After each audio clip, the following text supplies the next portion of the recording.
Catherine, everyone's staying home due to the ice storm. Christmas dinner is canceled. Stay safe. My mom's text read. I stared at my phone in disappointment but understood. After all, Nashville winters can be dangerous. What I didn't know then was that this simple text would unravel years of family deception and change my life forever. My name is Catherine, and I'm 32. I'm an accountant, and until last Christmas, I thought I was just the different one in my family.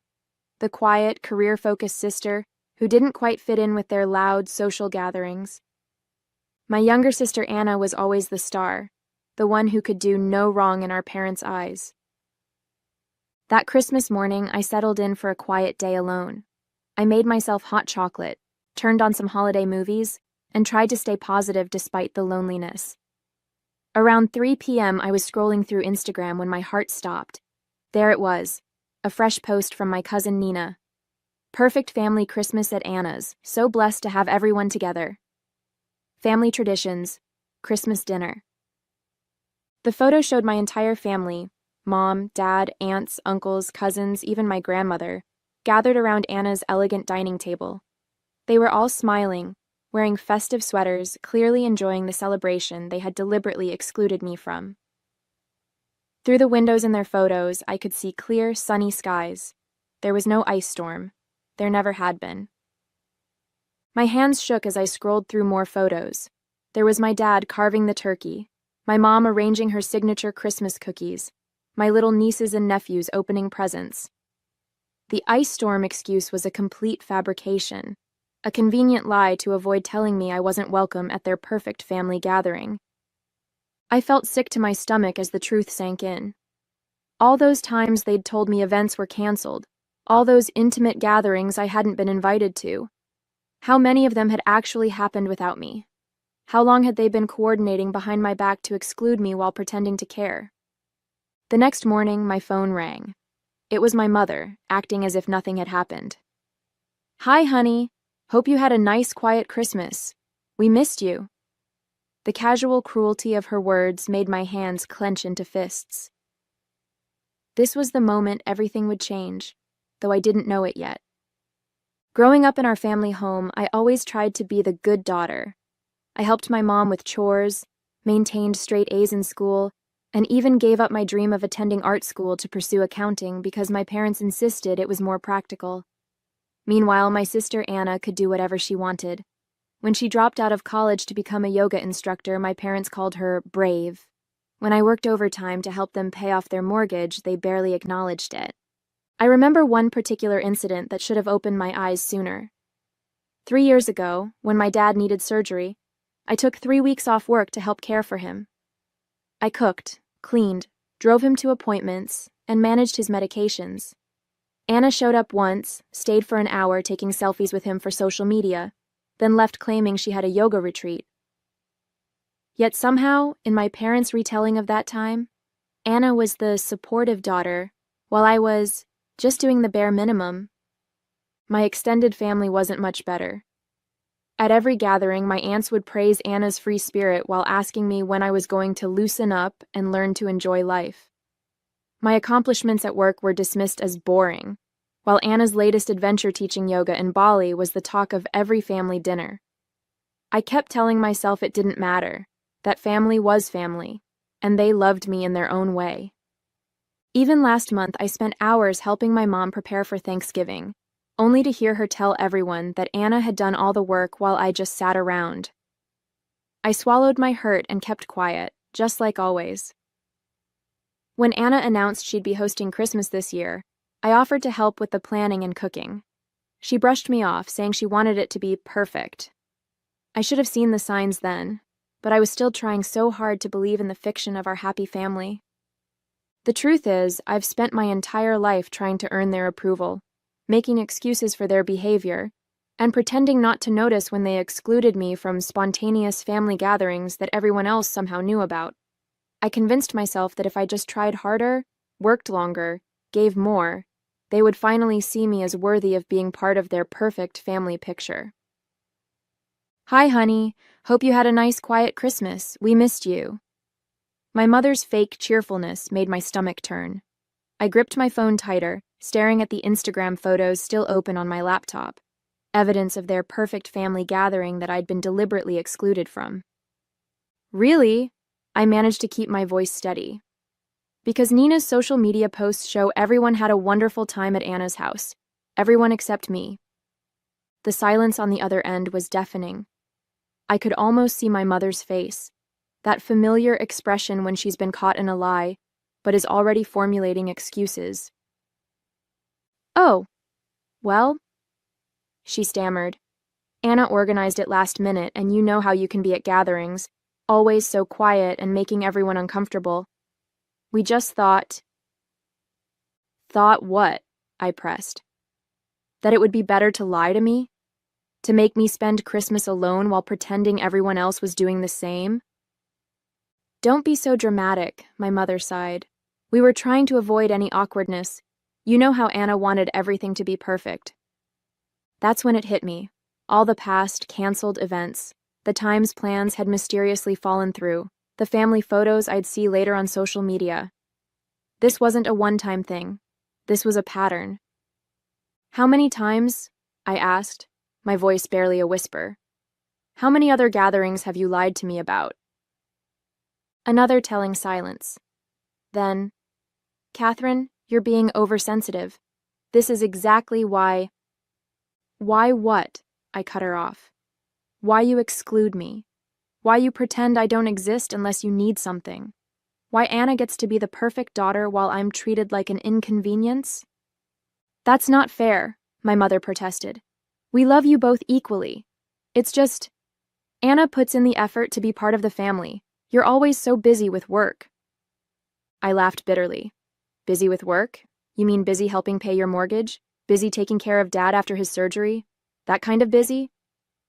"Listen," my mother's voice turned stern. "If you're going to be like this, maybe it's better if we give each other some space. Call me when you're ready to be reasonable." The line went dead.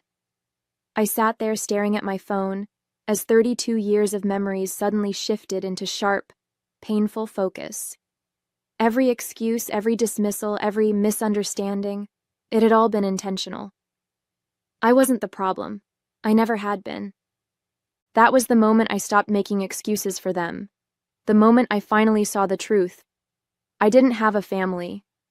I had people who shared my DNA but treated me like an afterthought. After that phone call, something inside me snapped. I was done being the family doormat. I opened my laptop and started writing an email to my entire family. Parents, sister, aunts, uncles, cousins, everyone who had been at that Christmas dinner. My fingers flew across the keyboard as years of pent-up feelings poured out. "I've seen the photos from Christmas dinner," I wrote. "The dinner I was told was canceled due to an imaginary ice storm. I want you all to know exactly what you've done. You didn't just exclude me from a family gathering. You coordinated an elaborate lie to make me spend Christmas alone." I attached screenshots of my mom's "stay home, everyone's doing the same" text messages alongside the social media photos showing their celebration. I hit send before I could second-guess myself. The responses started flooding in almost immediately. My Aunt Marie claimed they forgot to tell me the plans had changed. Uncle Robert suggested I was overreacting. My cousin Nina, whose posts had exposed their lie, quickly deleted all the Christmas photos and sent me a message saying I was causing unnecessary drama. Then came Anna's response. A long, condescending email about how I never make an effort at family events and how she just wanted one perfect holiday. She even had the audacity to suggest that excluding me was for my own good because I obviously don't enjoy family gatherings. But it was my parents' reaction that truly showed me who they were. Instead of apologizing, they went on the offensive. My mother started calling mutual family friends, spinning a story about how I was having some sort of breakdown. My father sent me a stern email about respecting family privacy and how airing our dirty laundry was unacceptable. "You've really done it now," Anna texted me. "Mom's crying, everyone's upset, and it's all because you couldn't just accept that maybe you're the problem. This is exactly why we didn't want you at Christmas." I felt like I was living in an alternate reality. They had deliberately excluded and lied to me, yet somehow I was the villain for exposing their behavior. The more I stood up for myself, the more they twisted the narrative. When I refused to back down and apologize, they escalated. My mother started showing up at my workplace unannounced, causing scenes in the lobby. Anna began posting vague social media updates about toxic people and choosing peace over family. My father threatened to cut me out of his will if I didn't get in line. Instead of intimidating me, their actions only confirmed what I had finally realized. This wasn't a loving family protecting itself from a difficult member. This was a toxic system desperately trying to maintain control over someone who had finally stopped playing by their rules. I decided then that I needed to do more than just expose their lies. I needed to completely break free from their manipulation. Little did they know, I was already forming a plan that would show them exactly what happens when you push away the one person who had always been there for them. A week after my confrontational email, I received an unexpected message from Rachel, an old family friend who had retired from managing my parents' finances years ago. "Catherine, I've been seeing what's happening with your family on social media. There's something you need to know. Can we meet?" I agreed to meet her at a quiet cafe downtown. When I arrived, Rachel looked nervous, clutching a manila envelope. "I've been carrying the guilt of this for years," she said, sliding the envelope across the table. "Your father swore me to secrecy, but after seeing how they're treating you now, I can't stay quiet anymore." Inside the envelope were bank statements and legal documents dating back 15 years. As I read through them, my hands began to shake. According to these records, my grandfather had left a significant inheritance specifically for my education and future, nearly $300,000, money I had never known about. "Your father was the trustee," Rachel explained quietly.